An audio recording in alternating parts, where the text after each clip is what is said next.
നമസ്കാരം, എല്ലാവർക്കും ദേശാടന കാഴ്ചകളിലേക്ക് വീണ്ടും സ്വാഗതം. ഇന്ന് നമ്മൾ കാണാൻ പോകുന്നത് കാനഡയിലെ ചില വെള്ളച്ചാട്ടങ്ങളാണ്.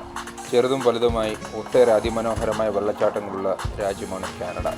ഇതിന് ഉദാഹരണമാണ് നയാഗര, മൗണ്ട് മോറൻസി മുതലായവ. ഇത് നിങ്ങൾക്ക് തീർച്ചയായും ഇഷ്ടപ്പെടുമെന്ന് വിശ്വസിക്കുന്നു.